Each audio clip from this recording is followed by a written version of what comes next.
우리는 언약의 여정을 걸어가고 있습니다. 언약의 여정을 시작하신 분은 하나님이십니다. 하나님 우리를 찾아오셔서 언약의 여정으로 이끌어 가시는 것을 우리가 늘 경험하고 있습니다. 영접하는 자 곧 그 이름을 믿는 자들에게는 하나님의 자녀가 되는 권세를 주셨으니 볼지어다 내가 문 밖에서 두드리노니 누구든지 내 음성을 듣고 문을 열면 내가 그에게로 들어가 그로도 벌어 먹고 그는 나로도 벌어 먹으리라. 주님께서 우리 인생을 인도하십니다. 영적인 눈이 열리면 정말로 이 그리스도의 놀라운 풍성한 비밀을 깨닫게 됩니다. 사도 바울이 간절한 기도한 제목이 뭐 있는가 하면 에베소서 1장에 나옵니다. 그 엄청난 하늘의 비밀, 그리스도의 비밀, 그 영광의 풍성함. 저와 여러분이 이 비밀을 알면 하나님의 영광에 감격하게 됩니다. 이 비밀이라는 것은 돈보다도 영광스러운 것이고, 학생들에게는 스마트폰이 그게 우상이 되어 있잖아요. 그 스마트폰보다 영광스러운 것이고, 어떤 사람에는 성공이 답니다. 그 성공보다도 영광스러운 것입니다. 저와 여러분이 오늘 영적인 눈이 열리면 하나님 영광이 얼마나 큰 것인지 이걸 깨닫게 됩니다. 저와 여러분에게 혹시 경제적인 문제가 왔다 할지라도, 가정의 자녀 때문에 고민을 가지고 있다 할지라도, 내가 여러 가지 어려움을 가지고 있다 할지라도, 내 건강이 혹시 안 좋다 할지라도 그걸 넘어서는 게 있습니다. 그게 뭡니까? 하나님의 영광. 그래서 너희 눈을 열어주시기를 내가 구하노라. 그 바울의 기도였습니다. 너희가 물질 축복받기를 구하노라 그러지 않고 너희 눈을 열어주시기를 구하노라. 나머지는 따라오는 것입니다. 오늘 저와 여러분의 영적인 눈이 열려버리면 나머지는 따라오는 것입니다. 오직 너희는 먼저 그의 나라와 그의 의를 구하라. 그리하면 이 모든 것을 너희에게 더하시리라. 이 땅의 것이 아니고 하나님의 나라가 임하도록 주께서 이 땅에 임하시도록 재림을 말씀하는 겁니다. 그리고 우리가 가는 곳마다 복음이 증거되도록 구해라. 그리하면 이 모든 것을 너희에게 더하시리라. 하나님과 정말로 저와 여러분이 하나가 돼가지고 인도를 받는다면 모든 것 다 얻게 되어 있습니다. 저와 여러분이 누구 일을 가장 먼저 신경 써야 됩니까? 내 자녀보다도 하나님의 나라인 줄로 믿습니다. 여러분의 가장 소중한 것보다도 어떻게 하면 내가 하나님의 나라에 내가 헌신할 것인가, 이런 쪽으로 저와 여러분이 마음을 쓰게 된다면 하나님이 그걸 보시고 우리가 구하지 않은 것까지 다 주시게 됩니다. 오늘 그 대표적인 인물이 오늘 설교제에 나오게 될 것인데 다윗입니다.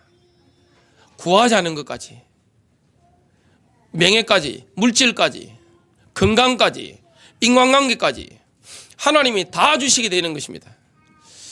한국교회는 미국교회의 영향을 강하게 받았습니다. 선교사들이 주로 다른 나라에서 많이 왔습니다만은 주로 한국 교회를 이끌고 가는 그런 목사님들이 어디서 공부를 했는가 하면 다 미국입니다. 대부분이 미국 신학교에서 공부를 하고 와서 대형 교회들을 하고 신학교 교수들을 지금 다 하고 있습니다. 미국에서 우리 대한민국 교회에 가르쳐 준 게 있습니다. 그게 뭐냐? 이 복음의 메시지를 천국행 티켓으로 붙잡는 거. 티켓 한 장 받으면 끝나는 것처럼 이렇게 가르쳐 줬습니다. 하나의 이벤트로 이렇게 가르쳐 줬습니다. 그러다 보니까 뭐가 없습니까? 구원받은 이후에 기독교인이 어떻게 살아야 되는지 이게 터치가 거의 없는 겁니다. 요즘은 많이 없어졌습니다. 그런 걸 설교를 자꾸 하면 성도들이 부담이 되어지고, 혹시 잘못하면 율법적인 소리 듣기 때문에 목사님들도 굉장히 부담스러워합니다. 그러나 하나님께서 그런 부분을 많이 말씀하셨거든요. 여러분 로마서를 보시면 앞에는 8장까지 뭐가 나옵니까? 복음은 해방이고 복음은 능력이고 이런 게 나옵니다.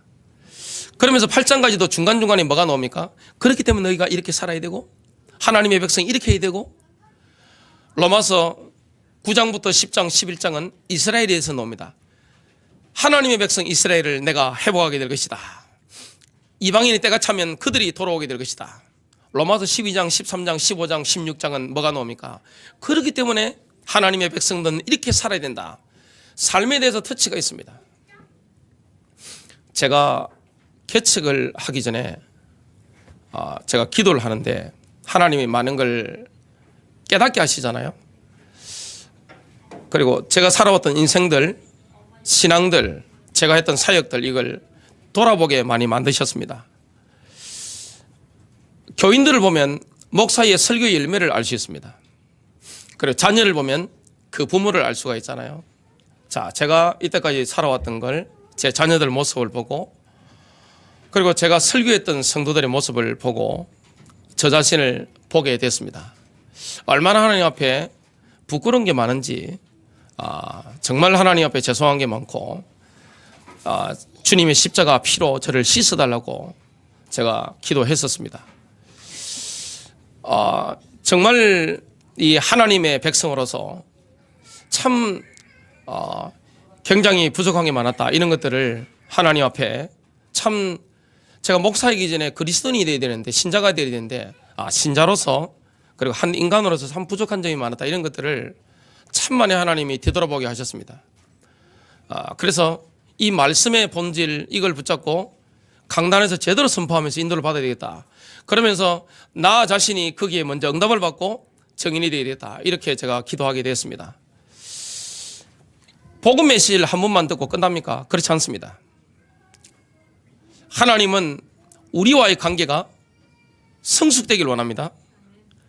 하나님은 우리와 언약 관계 속에 들어가셨는데 그 관계가 깊어지길 원합니다.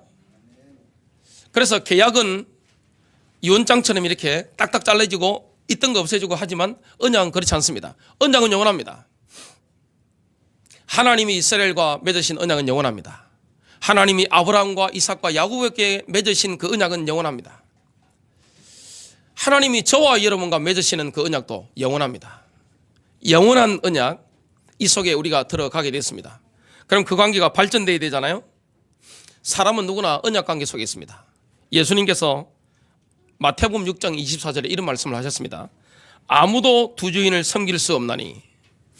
여러분, 두 주인을 섬기는 게 불가능합니다. 중립지대에 있는 것은 불가능합니다. 너희가 하나님과 재물을 동시에 섬길 수 없느니라. 제가 개척을 하기 전에 저 자신을 뒤돌아보면서 만몬을 섬기는 게 참 많았다. 이런 것들을 하나님이 강하게 저를 지체해 가셨어요. 참 부끄럽다.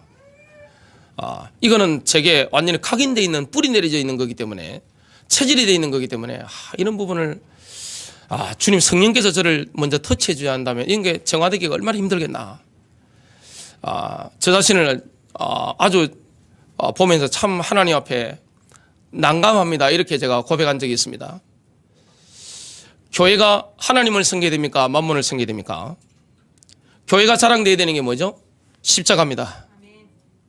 역사도 아니고 응답도 아니고 축복도 아니고 일어났던 증거들도 아닙니다. 십자가입니다. 바울이 자랑한 게 뭡니까?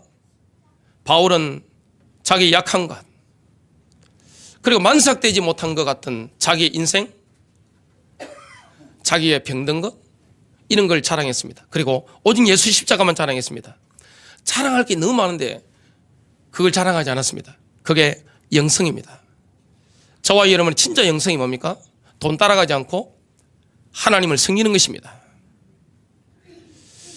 여러분, 이게 되어지면 승리하게 됩니다. 교회가 만몬을 다 섬기잖아요. 요즘 시대는 만몬 시대이기 때문에 돈이 하나님입니다. 돈을 따라가지 오직 하나님만 따라가기가 참 쉽지 않은 그런 시대를 우리는 살고 있습니다. 저와 여러분 이때 하나님만 따라가는 축복이 되시길 바랍니다.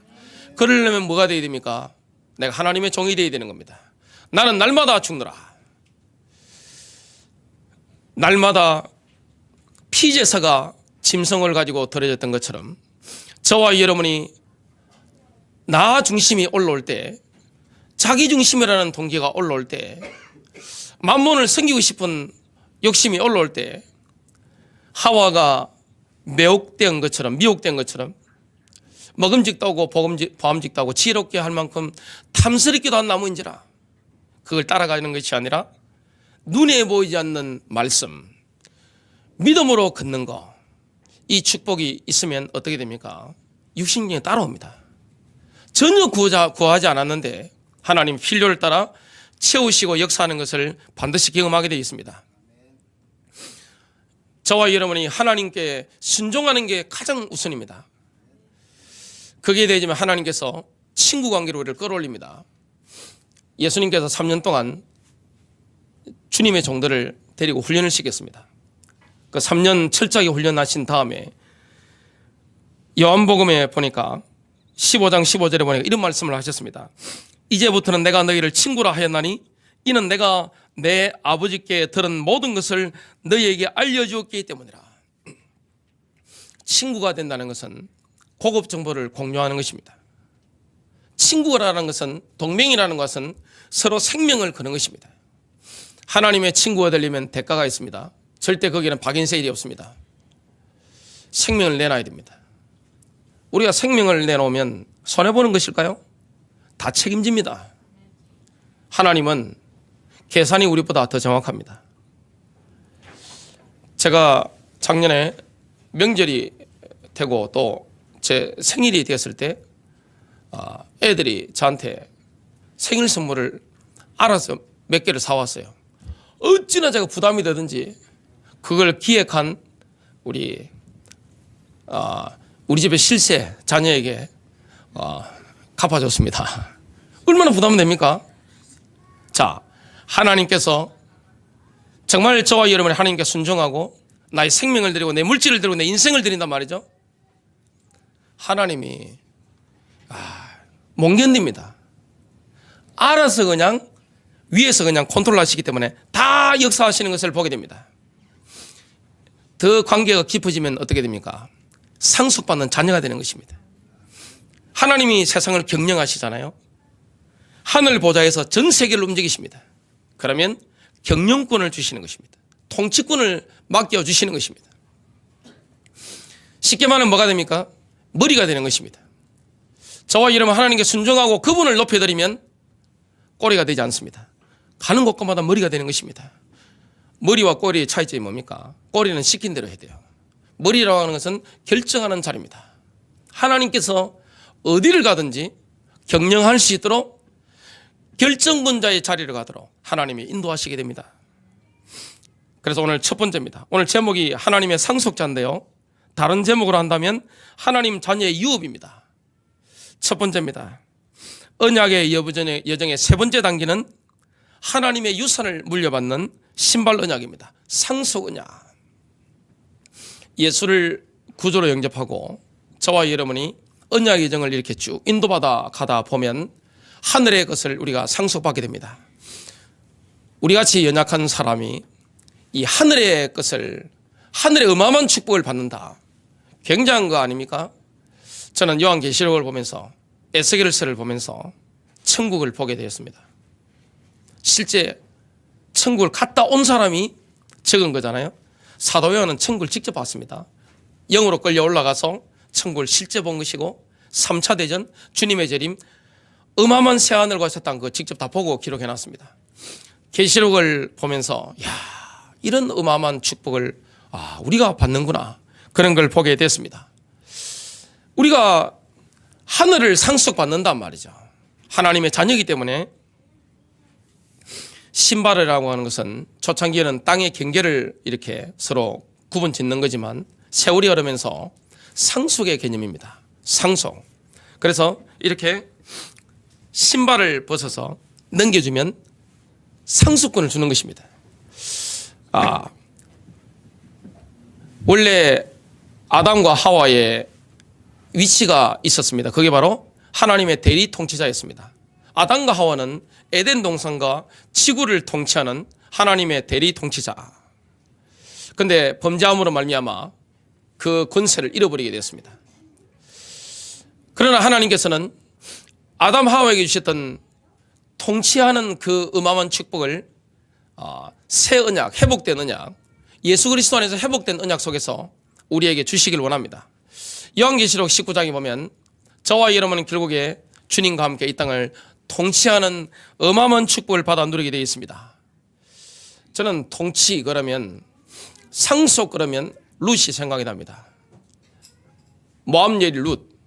원래는 이 모압 사람은 이스라엘 총에 들어오지 못하는데 유대 땅에 기근이 드니까 이 나오미가 남편과 함께 피난 간 게 모압 땅인데 그 뭐 다 모든 거 다 잃어버리고 다시 유대 땅이 회복이 되니까 돌아가게 됩니다.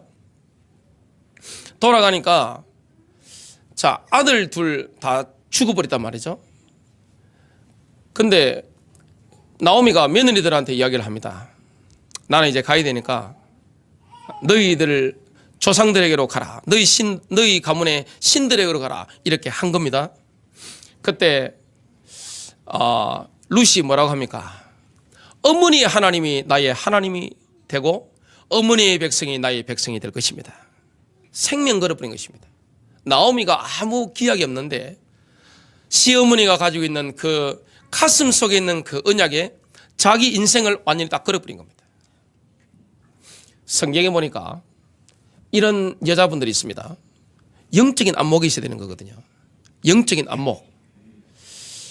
영적인 안목이 열리면 사람이 선택하는 게 달라지게 됩니다. 결혼할 때라든지 직장 들어갈 때라든지 아니면 내가 인생을 살아갈 때 영적인 안목이 얼마나 있느냐에 따라서 나의 결정이 달라지잖아요. 룻이 어머니가 섬기는 그 하나님, 그 언약을 붙잡고 유대 땅으로 가게 됩니다. 갔는데 누구를 만나게 됩니까? 우연히 이삭을 주러 갔는데 기업 물을 자 보아스의 밭에 들어가게 되는 겁니다. 하나님 그렇게 인도하시는 겁니다. 저와 여러분이 하나님께 순종하고 하나님의 친구가 돼가지고 인도를 받으면 하나님께서는 상속받을 수 있는 이런 길들로 인도하시게 됩니다. 갔는데 이 보아스를 만나게 됩니다. 근데 보아스보다 이 룻과 나오미와 더 가까운 친척이 있는 겁니다.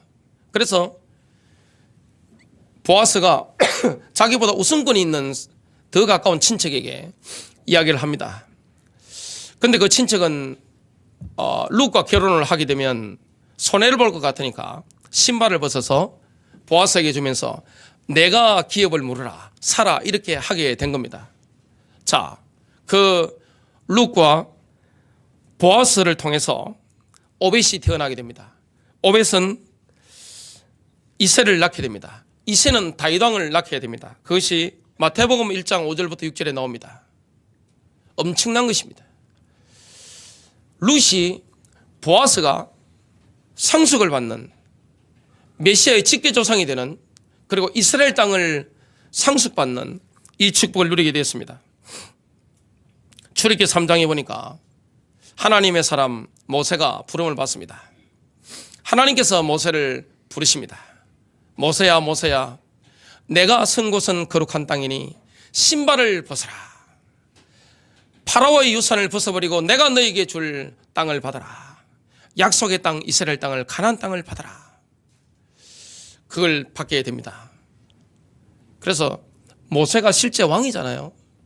모세는 선지자면서 실제 통치하는 왕입니다. 가나안 땅을 경영하는 통치하는 이런 비밀을 누리게 되었습니다. 그래서 모세가 이스라엘 백성들을 이집트에서 해방하는 이런 축복을 누리게 됐습니다. 모세는 율법을 받았습니다. 하나님 나라에 인도받는 율법을 받았고 율법의 모델이 됐습니다.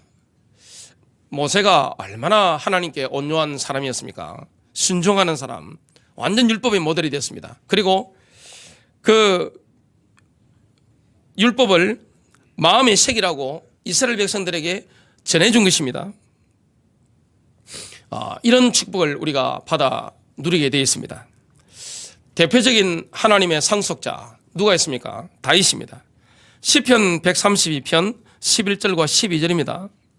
다윗은 하나님 말씀에 절대 순종했습니다. 어떻게 알 수가 있죠? 자, 시편을 보면 대부분의 시편이 다윗의 시편입니다. 어느 정도였습니까? 하나님의 말씀이 거의 통째로 암기되어 있으니까 입만 열면 하나님 말씀을 찬양하는 게 쫙 나오는 겁니다. 우리가 찬양할 때 하나님이 어떤 찬송을 제일 좋아하시죠? 자, 하나님 뭘 좋아하실까요? 언제 성령의 기름 부으심이 임할까요? 하나님이 하신 일 있잖아요. 제1출애굽, 제2출애굽 그리고 하나님께서 하신 일들 이걸 우리 입을 열어서 하나님 이런 일을 행하셨나요?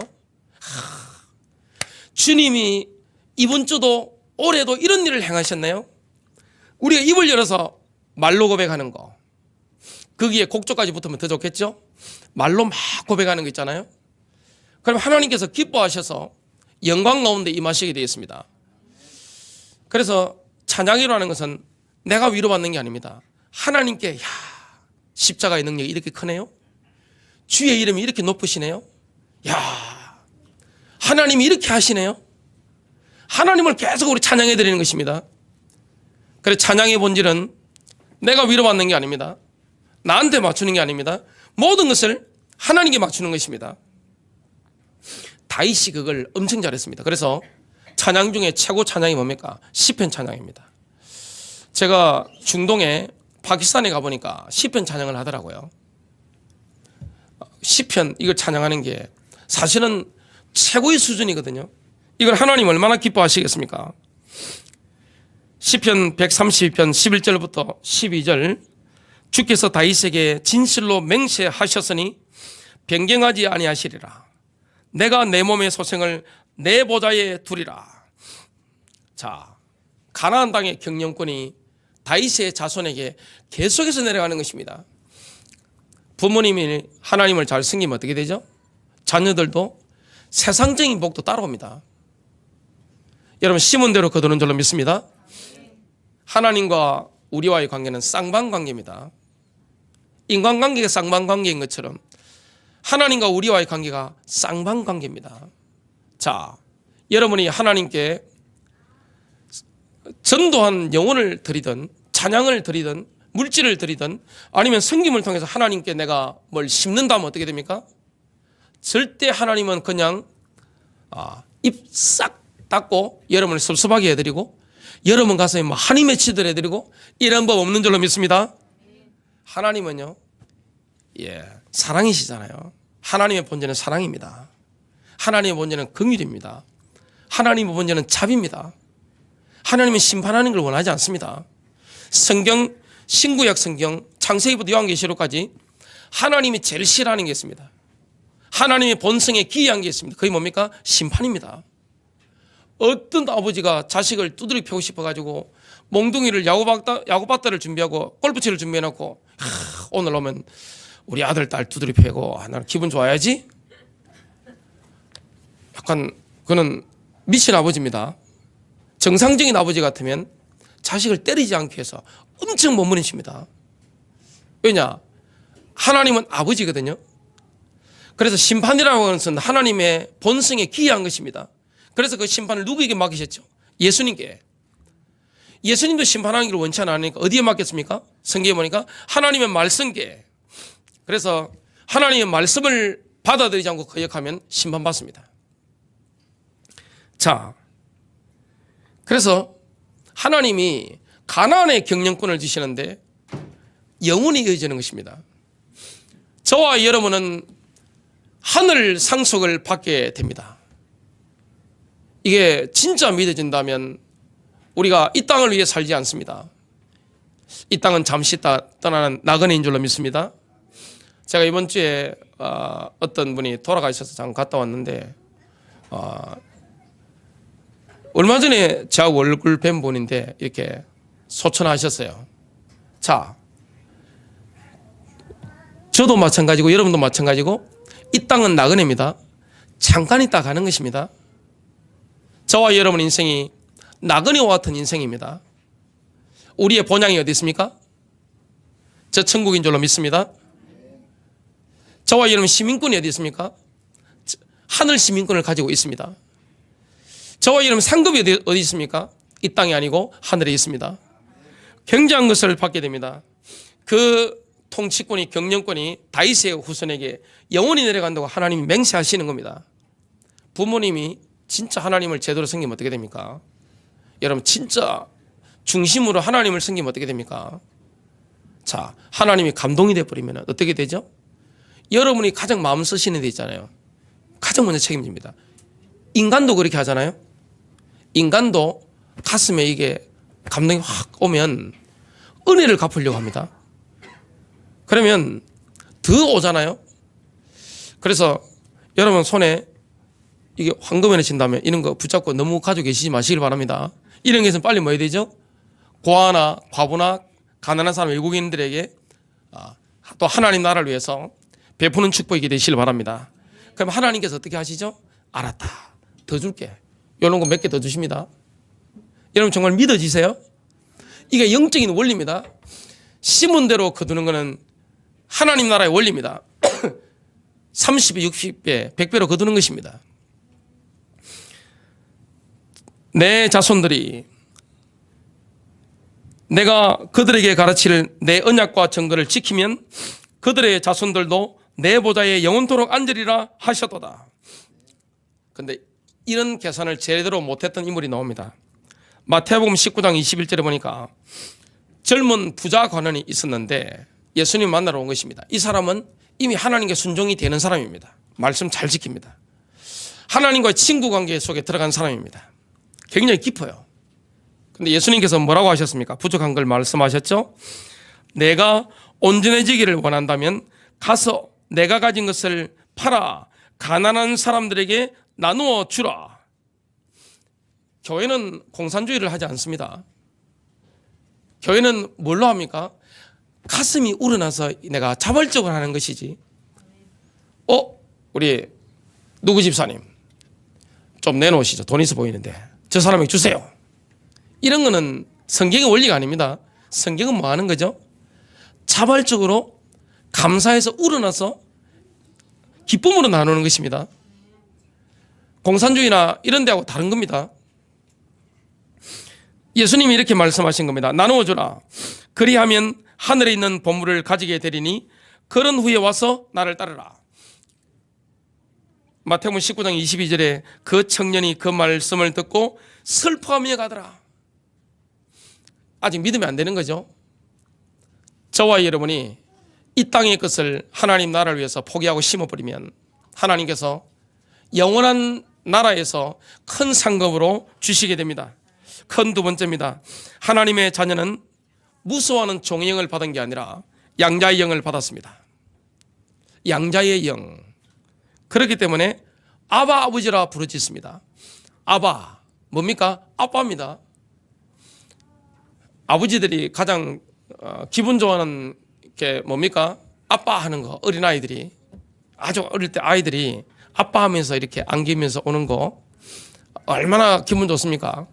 제가 우리 집에 개를 많이 키워봤거든요. 지금 못 키웁니다만은 옛날에 시골에 있을 때 개를 많이 키웠습니다. 개하고 딸하고는 공통점이 있더라고요. 야, 이러니까 개를 좋아하고 이렇게 딸을 좋아하는구나. 공통점이 뭐냐면 어디 갔다 오면 이렇게 방실방실 꼬리도 흔들고 웃고 손 흔들고 안아주고 이러니까 개하고 딸을 좋아하는구나. 이런 마음을 사실은 가지게 됐는데 아이들이 아버지한테 뭐라 합니까? 가장 친근한 단어 아빠입니다. 양자의 영. 예수님을 구주로 영접하는 순간 우리는 하나님의 자녀가 됩니다. 그리고 이 양자가 된다는 것은 왜 양자로 삼습니까? 상속권을 주려고 양자로 삼습니다. 상속. 자, 아들이 많은데 그 아들 중에 요즘은 공평하게 합니다만은 유대 사회는 공평하지 않습니다. 장자에게 거의 다 줍니다. 옛날 우리나라도 그랬잖아요. 이스라엘 법은 장자가 거의 아버지고 제사장이기 때문에 장자에게 거의 모든 걸 다 줍니다. 자, 그러면 양자로 삼으면 내가 가지고 있는 재산을 물려주기 위해서 양자 삼습니다. 옛날 로마 제국에 황제가 있으면 황제 아들이 여러 명 있잖아요. 그러면 후계자를 삼을 때 뭘로 삼습니까? 그 많은 아들 중에 양자로 한 명을 딱 지목을 하는 것입니다. 그러면 황제의 권한과 권력, 금력 다 물려받게 됩니다. 삼성의 이병철 회장님이 아들이 여러 명 있는데 큰아들에게도 주지 않고 둘째 아들에게 주지 않고 셋째 아들에게 자기의 경영권을 딱 넘겼단 말이죠. 그걸 보고 뭐라 합니까? 상속받는 양자라고 합니다. 아들이라고 해서 똑같은 아들이 아닙니다. 하나님의 백성들이 굉장히 많은데 그중에 하나님께서 경영권, 통치권, 머리가 될 수 있는 이 권세를 주는 사람들이 있습니다. 그런 사람들은 하늘에 를 받기 때문에 이 땅에서도 하나님께서 들어서시는 것을 보게 됩니다. 양자의 영을 받은 것입니다. 그러면 예수님 구주를 영접할 때 하나님의 자녀가 되는 것이고, 성령 충만 체험해버리면, 성령 세례 받아버리면, 내게 양자의 영이 임했구나, 이런 것들을 우리가 확신 가운데 들어가게 됩니다. 자, 그렇다면 하나님의 상속자가 되려면 한 가지 조건이 있습니다. 자, 그냥 공으로 상속받는 게 있을까 없을까요? 공짜가 없습니다. 구원은 은혜로 받지만 언약적인 관계, 언약의 여정의 단계가 높아지려고 하면 거기에는 공짜가 없습니다. 희생이 있고 대가가 있는 것입니다. 친구가 되는데도 생명을 걸어야 되잖아요. 자, 상속자가 되려면 그리스도와 함께 고난을 나눠야 됩니다. 그것이 오늘 성경에 나오는데요. 제가 한번 읽어보겠습니다. 로마서 8장 15절부터입니다. 너희는 다시 두려움에 이르는 속박의 영을 받지 아니하고 종의 영을 받지 아니하고 양자 삼으시는 영을 받았느니라. 그분을 힘입어 우리가 아바 아버지하고 부르짖느니라. 아빠가 된 거죠. 성령께서 친히 우리의 영과 더불어 우리가 하나님의 자녀인 것을 증언하시나니 자녀이면 상속자 곧 하나님의 상속자요 그리스도와 함께하는 공동 상속자니라. 우리가 그분과 함께 고난을 당하면 고난당하면 이것은 우리가 함께 영광도 받으려 함이니라. 내가 생각하건대 이 현 시대의 고난들은 앞으로 우리 안에 나타날 영광과 좋게 비교될 수 없도다. 조건이 뭐죠? 하나님의 상속자가 되려면 조건이 있습니다. 그리스도와 함께 고난에 동참하는 것입니다. 여러분, 주를 위한 고난에 동참하시기 바랍니다. 복음 때문에 여러분 고난 받는다? 복음 때문에 수고하는 것은 엄청난 은혜입니다. 하늘의 영광이 있고 이 땅에서도 하나님께서 특별히 주시하는 사람이 됩니다. 디모데후서 2장 11절부터 13절에 이런 말씀을 하십니다. 그것은 신실한 말이로다. 우리가 그분과 함께 죽었으면 또한 그분과 함께 살리라. 우리가 고난을 당하면 또한 그분과 함께 통치하리라. 이 땅에서 저와 여러분이 주님과 함께 고난당하면 복음 때문에 당하는 고난을 말합니다. 복음 때문에 내가 욕먹고 핍박받고 고난을 당하면 그분과 함께 통치하리라. 우리가 그분을 부인하면 그분도 우리를 부인하시리라. 다 쌍방관계입니다. 우리가 믿지 않아도 그분은 항상 신실하시니 자신을 부인할 수 없느니라. 이런 엄청난 축복을 우리가 받게 됐습니다. 세 번째입니다. 하나님의 자녀가 받은 유산을 뺏으려고 하는 사탄의 자녀가 있습니다. 하나님의 자녀를 공개하는 영적 공격이 있는 것을 우리가 보게 됩니다. 자, 모세가 하나님의 사람이었잖아요. 모세를 외부에서 공격했던 게 누굽니까? 이집트의 파라오입니다. 바로죠, 파라오. 뭐라고 했습니까? 영적으로 아니까요. 그냥 죽이려고 하는 게 아닙니다. 영적으로 하는 것입니다. 지금 이스라엘의 해방자가 나타났다는 것을 아는 것입니다. 그 당시에 파라오 옆에는 뭐가 있습니까? 요즘은 우리나라에서 알아주는 게 뭡니까? 경제부총리 이런 분을 알아줍니다만은 옛날 고대 시대는 지구상 어느 나라든지 왕의 최측근이 있습니다. 그는 뭘 보는 사람이죠? 하늘의 별자리 보는 사람입니다. 그리고 앞날을 예언하는 이런 사람들입니다. 영적인 인물들이 왕의 최측근이 됩니다.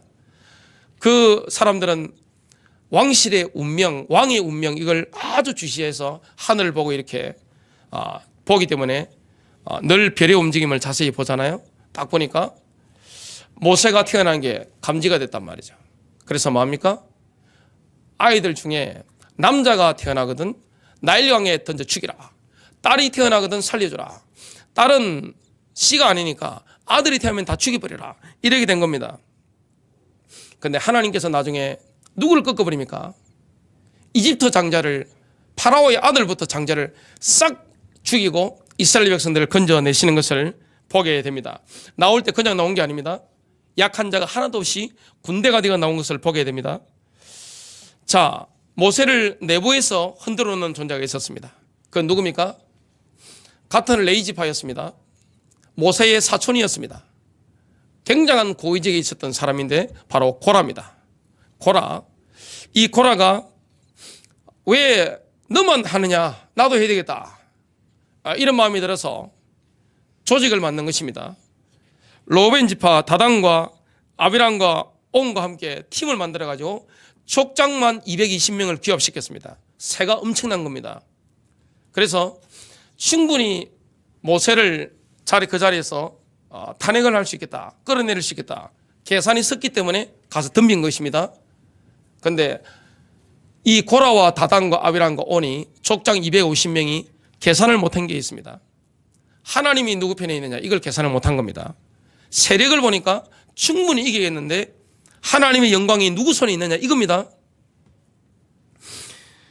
그래서 고라의 무리들은 민수기 16장 33절에 보니까 갑자기 땅이 갈라졌습니다. 지진이 난 것입니다.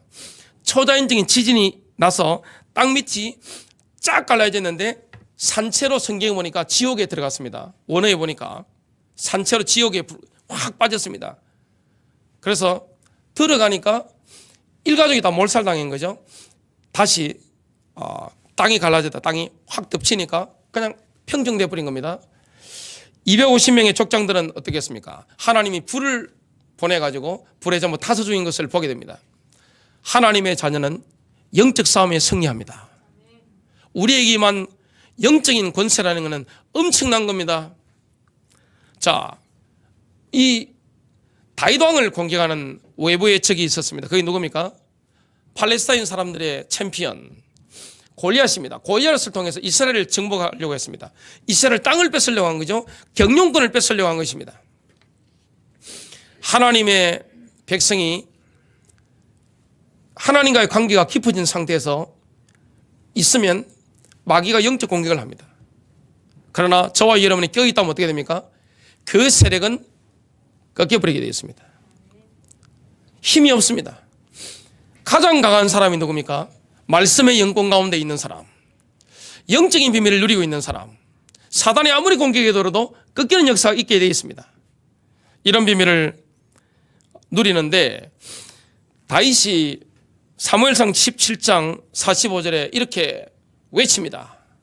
골리앗은 꼬마 네피림이잖아요. 키가 2m, 3m가 넘었습니다. 성경을 보니까 연구한 거 보니까 학자들이 연구한 거 보니까 3m, 4m 정도 됩니다. 엄청나게 크잖아요. 가본만 해도 제 몸무게와 비슷합니다. 그러니까 덩치가 얼마나 크겠어요. 어려서부터 장사입니다.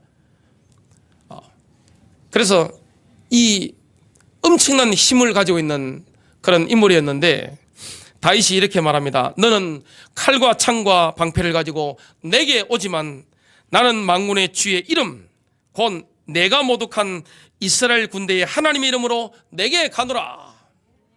이 말을 하는 순간에 골리앗은 영적으로 얼어붙어 버린 겁니다. 저와 여러분이 성령 충만한 상태에서 말을 하면 어떻게 됩니까? 말의 영권이 있기 때문에 확 꺾여버립니다. 여러분 하나님의 말씀을 고백하게 되시길 바랍니다. 여러분 자녀가 위기를 만났을 때, 가정이 어려울 때, 교회가 어려울 때, 현장 직장이 어려울 때 뭐 해야 됩니까? 하나님 말씀을 고백하십시오. 다윗처럼 고백하십시오. 그러면 어떻게 됩니까? 하나님의 권능을 풀어놓게 되는 것입니다. 그때 뭐합니까? 성령의 기름 부으심이 확 임하게 되어 있습니다. 저와 여러분이 하는 이 말이라는 것은 엄청난 권능이 있습니다. 영적인 에너지가 엄청납니다. 그 축복을 저와 여러분이 받아 누리게 됩니다. 자, 이 다윗에게 내부의 적이 있었습니다. 누굽니까? 귀신 들린 사울 왕이단 말이죠. 그래서 왜 죽이려고 했습니까? 왕권에 위협이 되니까. 원래 정치인들은 자기한테 위협이 되면 아버지도 죽입니다. 어머니도 죽입니다. 아들도 죽입니다. 다 없애버립니다. 근데 사이인데 지금 이 다윗은 사울왕의 사이란 말이죠. 근데 잠재적인 경쟁자니까 자기는 지금 아들 요나단에게 지금 이거 물려줘야 되는데 강력한 경쟁자, 하나님이 기름 부은 종이 지금 일어나고 있단 말이죠. 사울왕이 다른 거는 몰라도 앞으로 대권을 누가 이어간다 이런 데는 아주 예민한 사람입니다. 정치적인 감각이 탁월한 사람입니다. 자격을 보내 죽이려고 하고 그게 안 되니까 직접 죽이려고 하는 겁니다. 도저히 안 되는 겁니다. 왜냐? 하나님이 다윗 배후에 있으니까 어떻게 하지를 못하는 것입니다. 저와 여러분 배후에 주님이 역사하신다. 주님의 후광이 있다. 그럼 어떻게 되겠어요? 사람이 감당 못합니다. 여러분 정말 믿으시길 바랍니다. 하나님과의 관계가 깊은 사람은 못 건드립니다. 건드리면 어떻게 되죠? 그 사람 죽습니다. 박살나버립니다. 왜냐? 하나님 자신을 건드리게 되거든요. 그래서 저와 여러분 정말로 하나님 앞에 있어버리면 남이 욕해도 아무 상관없습니다. 아멘입니까? 여러분 남이 혹시 욕하는 분 있으면 축복기도 해주시길 주님의 이름으로 축복합니다. 원수가 줄이거든 여러분 식사 대접해 주시길 주님의 이름으로 축복합니다. 이게 인간의 힘으로는 잘 되지 않지만 하나님의 은혜가 임하면 이게 되어지더라고요. 그래서 내 힘이 아니잖아요. 우리 인격으로 어떻게 내 욕하는 사람을 가만둡니까? 가서 팍 하지요. 그러나 정말로 성령의 사람들 어떻게 합니까? 속이 없잖아요. 나주배처럼 딱 잘라버리면 어떻게 됩니까? 물이 쫙 흐릅니다. 서글서글합니다. 그냥 얼굴도 시원하고 눈빛도 시원하고 그냥 속도 시원합니다. 막히는 게 없으니까 이 12맥이 쫙 뚫리게 되고 인간에게 있는 365개의 혈자리들이 푹 뚫려버리는 것입니다. 그러면 어떻게 됩니까? 몸에 영육간의 기운이 샥 돌게 되겠습니다. 하나님의 영광이 함께하는 사람 다윗을 어떻게 감당을 합니까? 사울왕이 계속 죽이려고 하는데 다윗이 두 번째 결정적인 순간에 사울을 죽일 수 있었는데 살려주면서 사울왕을 축복하니까 사울이 이런 말을 했습니다. 그때는 제정신 들었습니다. 이런 말을 했습니다. 사무엘상 16장 25절입니다. 사울이 다윗에게 말하기를 내 아들 다윗아, 아들은 맞죠? 사이니까 아들이죠. 나이도 차이가 나니까 요나단과 동년배니까 거의. 내 아들 다윗아, 너는 복을 받을지어다. 거리가 떨어져 있잖아요. 지금 잘못하면 죽으니까 다윗이 저쪽에 있고 사울왕이 이쪽에 있습니다.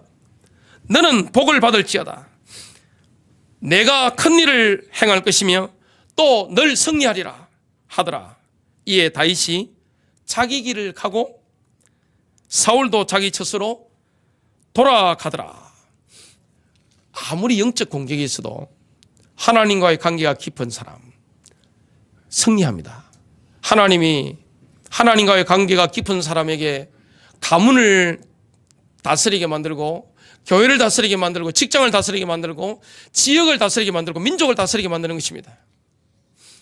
하나님은 누구와 일하시죠?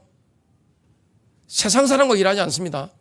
하나님과의 관계가 깊은 사람을 통해서 하나님이 일을 하시는 것입니다. 그리고 권력자, 세상 권력자들 있잖아요. 현대는 자본주의 사회니까 돈을 가진 사람이 왕이니까 최고의 돈 가진 사람, 그리고 정치 권력을 단기간에 가진 사람, 이런 사람들은 뭐죠? 다 덜러리들입니다. 하나님 나라에서 보면 다 덜러리입니다. 하나님 나라 주역은 누굽니까? 하나님의 종들입니다. 노아 같은 사람, 하나님의 친구입니다. 아브라함 같은 사람, 또 하나님의 자녀 상속자 누굽니까? 모세, 다윗 같은 사람, 이런 사람이 주역입니다. 그래서 너무 뉴스 보고 감동받지 마시고 너무 뉴스 보고 열받지 마시기를 주님의 이름으로 축복합니다.